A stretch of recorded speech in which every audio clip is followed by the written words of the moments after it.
বিশেষ বিশেষ খবর। বন্যা পরিস্থিতি খতিয়ে দেখতে মুখ্যমন্ত্রী মমতা ব্যানার্জি আজ পূর্ব বর্ধমানে যাচ্ছেন। আগামীকাল তাঁর বীরভূমে প্রশাসনিক সভা করার কথা। এদিকে জামিন পেয়ে আজই বীরভূমে ফিরতে পারেন অনুব্রত মণ্ডল। ডিভিসির জল ছাড়া নিয়ে প্রধানমন্ত্রীকে ফের চিঠি দিয়েছেন মুখ্যমন্ত্রী। অন্যদিকে রাজ্যের 2 প্রতিনিধি ডিভিসি থেকে পদত্যাগ করেছেন। সিবিআই তদন্তের মধ্যেই আরজিকর কাণ্ডে ময়না তদন্তকারী চিকিৎসকের বক্তব্যে নতুন করে বিতর্ক তৈরি হয়েছে। টালিগঞ্জ স্টুডিও পাড়ায় হুমকির জেরে এক হেয়ার স্টাইলিস্টের আত্মহত্যার চেষ্টার অভিযোগকে কেন্দ্র করে চাঞ্চল্য ছড়িয়েছে। আইএসএল ফুটবল ম্যাচে কেরালা ব্লাস্টার্স 2-1 গোলে হারিয়েছে ইস্টবেঙ্গলকে। আসছি বিস্তারিত খবরে। বন্যা পরিস্থিতি খতিয়ে দেখতে মুখ্যমন্ত্রী মমতা ব্যানার্জি আজ পূর্ব বর্ধমানে যাচ্ছেন। জেলা শাসকের কার্যালয়ে বন্যায় ক্ষয়ক্ষতি নিয়ে আলোচনা করবেন তিনি। নবান্ন সূত্রে খবর, দুর্গাপুর সার্কিট হাউসে মুখ্যমন্ত্রী রাত্রিবাস করবেন। আগামীকাল বীরভূমের বোলপুরে তাঁর প্রশাসনিক সভা করার কথা। কালকেই কলকাতা ফিরবেন তিনি। এদিকে গরু পাচার মামলায় প্রায় 2 বছর দিল্লির তিহার জেলে বন্দী তৃণমূল কংগ্রেস নেতা অনুব্রত মণ্ডল জামিন পাওয়ার পর আজ বীরভূমে ফিরতে পারেন। এই সময় মুখ্যমন্ত্রীর বীরভূম সফর তাৎপর্যপূর্ণ বলে মনে করা হচ্ছে। রাজ্যে বন্যা পরিস্থিতির কারণ নিয়ে কেন্দ্র রাজ্য চাপানোতর তুঙ্গে। রাজ্যকে জানিয়েই ডিভিসি জল ছেড়েছে বলে কেন্দ্রীয় জলশক্তি মন্ত্রক ও জল কমিশনের দাবি খারিজ করে দিয়ে প্রধানমন্ত্রীকে ফের চিঠি দিয়েছেন মুখ্যমন্ত্রী মমতা ব্যানার্জি। রাজ্যের 11টি জেলায় বন্যা পরিস্থিতির জন্য ডিভিসির বিভিন্ন জলাধার থেকে মাত্রাতিরিক্ত জল ছাড়া নিয়ে তীব্র ক্ষোভ প্রকাশ করে 20 সেপ্টেম্বর প্রধানমন্ত্রীকে চিঠি দিয়েছিলেন মুখ্যমন্ত্রী। তার জবাবে জলশক্তি মন্ত্রী CR পাটিল লেখেন, রাজ্যের সম্মতি নিয়েই ডিভিসি জল ছাড়ে মাইথন ও পাঞ্চেত জলাধার থেকে। এই বক্তব্যের সঙ্গে তিনি সহমত নন বলে জানিয়ে মুখ্যমন্ত্রী লিখেছেন, সমস্ত গুরুত্বপূর্ণ সিদ্ধান্ত জলশক্তি মন্ত্রক এবং কেন্দ্রীয় জল কমিশন এককভাবে নিয়ে থাকে। এবার মাত্র 3.5 ঘন্টার নোটিশে ডিভিসি সর্বোচ্চ পরিমাণে জল ছেড়েছে 9 ঘন্টা ধরে। প্রতিবাদী রাজ্য সরকার দামোদর ভ্যালি জলাধার নিয়ন্ত্রণ কমিটি থেকে প্রতিনিধিত্ব অবিলম্বে প্রত্যাহার করে নিচ্ছে বলেও চিঠিতে জানিয়ে দেন মুখ্যমন্ত্রী। এরপর বিদ্যুৎ সচিব শান্তনু বসু ডিভিসি পর্ষদ থেকে এবং রাজ্যের সেচ ও জলপথ দপ্তরের চিফ ইঞ্জিনিয়ার দামোদর ভ্যালি জলাধার নিয়ন্ত্রণ কমিটি ডিভিসি RRC থেকে পদত্যাগ করেন। সিবিআই তদন্তের মধ্যেই আরজিকর মেডিকেল কলেজ হাসপাতালের ফরেনসিক মেডিসিন বিভাগের অধ্যাপক অপূর্ব বিশ্বাসের বক্তব্যে চিকিৎসক পড়ুয়া তরুণীর ধর্ষণ ও খুনের ভয়ঙ্কর ঘটনা ধামাচাপা দেবার চেষ্টা নিয়ে সন্দেহ আরও জোরালো হয়ে উঠেছে। দেহের ময়না তদন্তকারী দলের নেতৃত্বে ছিলেন তিনি। সিজিও কমপ্লেক্সে সিবিআই এর 2য় দিনের জিজ্ঞাসাবাদ শেষে গতরাতে বেরিয়ে আসার সময় সাংবাদিকদের ডাক্তার বিশ্বাস জানান, দ্রুত ময়না তদন্ত শেষ করার জন্য চাপ দেওয়া হয়েছিল তাঁকে। ওই দিন বিএম না হলে রক্ত গঙ্গা হয়ে যাবে।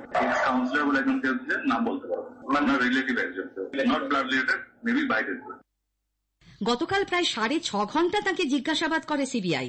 এদিকে 9ই আগস্ট সকালে পিজিটি চিকিৎসকের দেহ যে সেমিনার হলে উদ্ধার হয়, সেখানে ভিড় করে থাকা লোকেদের মধ্যে প্রাক্তন অধ্যক্ষ সন্দীপ ঘোষের ঘনিষ্ঠ অভিক দে, বিরূপাক্ষ বিশ্বাস ও সৌরভ পাল ছিলেন বলে অভিযোগ। গতকাল ফের 3 জনকে সিজিও কমপ্লেক্সে দীর্ঘক্ষণ জেরা করেন তদন্তকারীরা। একই সঙ্গে টালা থানার এসআই চিন্ময় বিশ্বাস এবং ফরেনসিক টিমের 3 জনকেও জেরা করা হয়। প্রায় 9.5 ঘন্টা জেরার পর রাতে সাংবাদিকদের এড়ানোর জন্য একরকম ছুটেই গাড়িতে ওঠেন অভিক। ঢোকার সময়ও পেছনের দরজা দিয়ে তাঁকে নিয়ে যাওয়া হয়। সৌরভ পালের জিজ্ঞাসাবাদ পর্বও চলে রাত পর্যন্ত। অন্যদিকে রাজ্য মেডিকেল কাউন্সিলের প্রধান, আরজিকর রোগী কল্যাণ সমিতির চেয়ারম্যান ডাক্তার সুদীপ্ত রায়ের সিঁথির বাড়ি ও নার্সিংহোমে গতকাল ফের তল্লাশি চালিয়েছে সিবিআই এর দল। প্রায় 3.5 ঘন্টা পর রাত 11টা নাগাদ বেরিয়ে যান তদন্তকারীরা। আরজিকর কাণ্ডে ইন্ডিয়ান মেডিকেল অ্যাসোসিয়েশন IM এর কলকাতা শাখার ভূমিকায় ক্ষুব্ধ হয়ে ডাক্তার কৌশিক বিশ্বাস এর সহ সভাপতি পদে ইস্তফা দিয়েছেন। তবে সদস্য হিসেবে থাকছেন তিনি। IM এর রাজ্য শাখার আসন্ন নির্বাচনে প্রার্থী হবার কোনো ইচ্ছা তাঁর নেই বলেও ডাক্তার বিশ্বাস জানিয়েছেন। এদিকে গতকাল কলকাতায় এই নির্বাচনের প্রস্তুতি বৈঠক শুরু হতে না হতেই 3 চিকিৎসক বিক্ষোভের মুখে পড়েন। তাপস চক্রবর্তী, জয়া মজুমদার ও প্রিয়াঙ্কা রানা নামে এই 3 জনের বিরুদ্ধে ওঠে গো ব্যাক স্লোগান। 3 চিকিৎসকই বহুচর্চিত উত্তরবঙ্গ লবির ঘনিষ্ঠ বলে অভিযোগ। আরজিকর সহ বিভিন্ন মেডিকেল কলেজে হুমকি চক্রে এই উত্তরবঙ্গ লবির কথা বারবারই শোনা গেছে। 9ই আগস্ট আরজিকরে তরুণী চিকিৎসক পড়ুয়ার মৃতদেহ উদ্ধার হবার পর তাপস চক্রবর্তী ঘটনাস্থলে গিয়েছিলেন। এই নিয়ে বিতর্কের মধ্যেই সম্প্রতি IM এর মালদা শাখার সভাপতি পদ থেকে তাকে সরিয়ে দেওয়া হয়, যদিও সব অভিযোগ অস্বীকার করেছেন তিনি। আরজিকর কাণ্ডে ন্যায় বিচার চেয়ে গত সন্ধ্যায় নদিয়ার রানাঘাট শহরে ভারতী উচ্চ মাধ্যমিক বিদ্যালয়ের প্রাক্তনীদের উদ্যোগে প্রতিবাদ মিছিল বের করা হয়। শহরের বিশিষ্টজনেরাও মিছিলে অংশগ্রহণ করেন। হাওড়ায় ন্যায় বিচারের দাবিতে পাওয়ার হাউস, শঙ্কর মঠ, মন্দিরতলা ও বেতর মোড় থেকে মিছিল যায় ডুমুরজলা পর্যন্ত। হাওড়ার 28টি স্কুলের প্রাক্তন ও বর্তমান পড়ুয়া এবং বহু সাধারণ মানুষ মিছিলে পা মেলান। স্থানীয় সংবাদ শুনছেন আকাশবাণী কলকাতা কেন্দ্র থেকে। স্বাস্থ্যক্ষেত্রে ব্যাপক দুর্নীতি ও হুমকি সংস্কৃতি নিয়ে তোলপাড়ের মধ্যেই টালিগঞ্জ স্টুডিও পাড়ায় হুমকির জেরে এক কেশ সজ্জা শিল্পীর আত্মহত্যার চেষ্টার অভিযোগকে কেন্দ্র করে চাঞ্চল্য ছড়িয়েছে। অভিযোগ, ওই হেয়ার স্টাইলিস্টের ইচ্ছে মতো কাজ করার স্বাধীনতা ছিল না। খবর পেয়ে হাসপাতালে ছুটে যান পরিচালক সুদেষ্ণা রায়, সৃজিত মুখোপাধ্যায়, অভিনেত্রী সুদীপ্তা চক্রবর্তী প্রমুখ। হাসপাতাল থেকে ছাড়া পেলেও ওই মহিলার মানসিক স্থিতি নিয়ে উদ্বেগ প্রকাশ করেছেন চিকিৎসকরা। আকাশবাণীকে সুদেষ্ণা রায় বলেছেন, যেভাবে এই হেয়ার স্টাইলিস্টকে হেনস্থা করা হচ্ছিল তা কখনোই মেনে নেওয়া যায় না।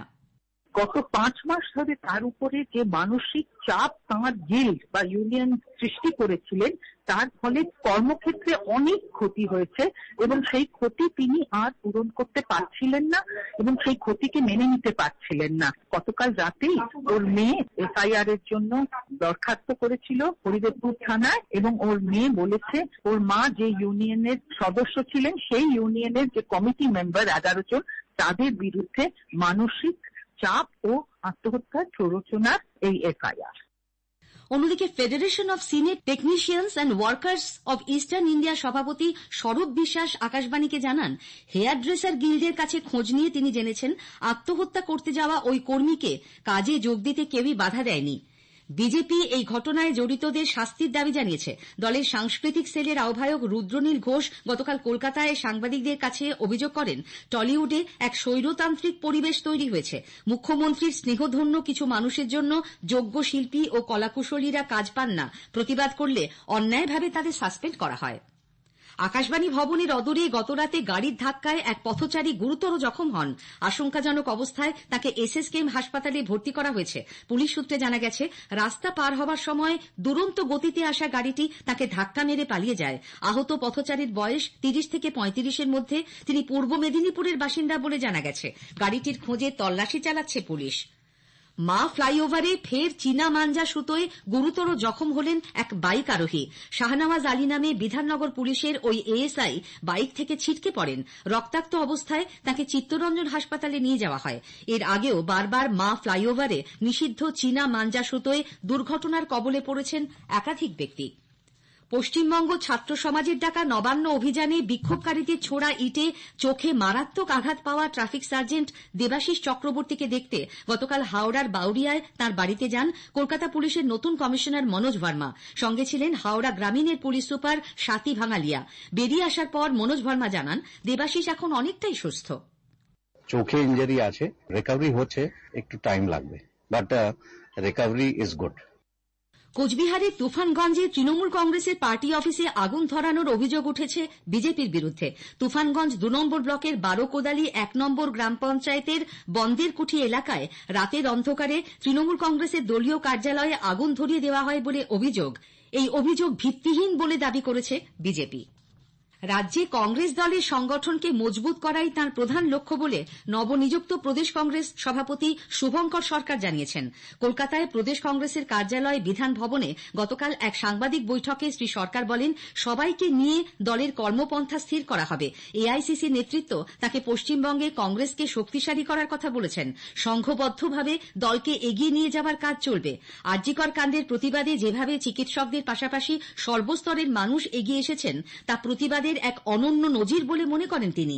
ডিভিসির ছাড়া জলে রাজ্যে বন্যা পরিস্থিতি তৈরি হয়েছে বলে মুখ্যমন্ত্রী যে অভিযোগ করেছেন, সেই প্রসঙ্গে সাংবাদিকদের প্রশ্নের জবাবে শুভঙ্কর সরকার বলেন, বন্যায় যাতে মানুষ ক্ষতিগ্রস্ত না হন সেদিকেই সবার আগে নজর দিতে হবে।